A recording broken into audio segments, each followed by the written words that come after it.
السلام علیکم پیارے دوستو، آپ دیکھ رہے ہیں چینل انٹرسٹنگ انفارمیشن۔ معلوماتی ویڈیوز دیکھنے کے لیے ہمارے چینل کو سبسکرائب کریں۔ لوگ تاج محل کو محبت کی علامت قرار دیتے ہیں، مگر یقین کریں کہ عثمانی دور میں مسجد نبوی صلی اللہ علیہ وآلہ وسلم کی تعمیرات کی دنیا میں محبت اور عقیدت کی معراج ہے۔ ذرا سنیے اور اپنے دلوں کو عشق نبی صلی اللہ علیہ وآلہ وسلم سے منور کریں۔ ترکوں نے جب مسجد نبوی کی تعمیر کا ارادہ کیا تو انہوں نے اپنی وسیع و عریض ریاست میں اعلان کیا کہ انہیں عمارت سازی سے متعلق فنون کے ماہرین درکار ہیں۔ اعلان کرنے کی دیر تھی کہ ہر علم کے مانے ہوئے لوگوں نے اپنی خدمات پیش کی۔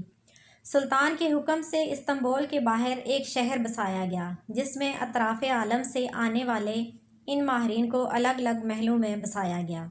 اس کے بعد عقیدت اور حیرت کا ایسا باب شروع ہوا جس کی نظیر مشکل ہے۔ خلیفہ وقت، جو دنیا کا سب سے بڑا فرما روا تھا، شہر میں آیا اور ہر شعبے کے ماہر کو تاکید کی کہ اپنے ذہین ترین بچے کو اپنا فن اس طرح سکھائے کہ اسے یکتا و بے مثال کر دیں۔ اس اثناء میں ترک حکومت اس بچے کو حافظ قرآن اور شاہ سوار بنائے گی۔ دنیا کی تاریخ کا یہ عجیب و غریب منصوبہ کئی سال جاری رہا۔ 25 سال بعد نوجوانوں کی ایسی جماعت تیار ہوئی جو نہ صرف اپنے شعبے میں یکتائے روزگار تھی، بلکہ ہر شخص حافظ قرآن اور باعمل مسلمان بھی تھا۔ یہ لگ بھگ 500 لوگ تھے۔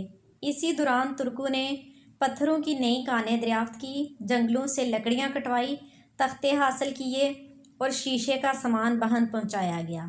یہ سارا سامان نبی کریم صلی اللہ علیہ وآلہ وسلم کے شہر پہنچایا گیا تو ادب کا یہ عالم تھا کہ اسے رکھنے کے لیے مدینہ سے دور ایک بستی بسائی گئی تاکہ شور سے مدینہ کا ماحول خراب نہ ہو۔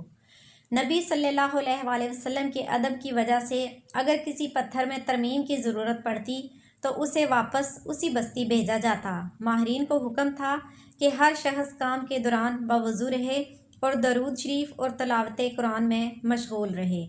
حجرہ مبارک کی جالیوں کو کپڑے سے لپیٹ دیا گیا، گرد و غبار اندر روضہ پاک میں نہ جائے۔ ستون لگائے گئے کہ ریاض الجنت اور روضہ پاک پر مٹی نہ گرے۔ یہ کام 15 سال تک چلتا رہا اور تاریخ عالم گواہ ہے، ایسی محبت، ایسی عقیدت سے کوئی تعمیر نہ کبھی پہلے ہوئی اور نہ کبھی بعد میں ہوگی۔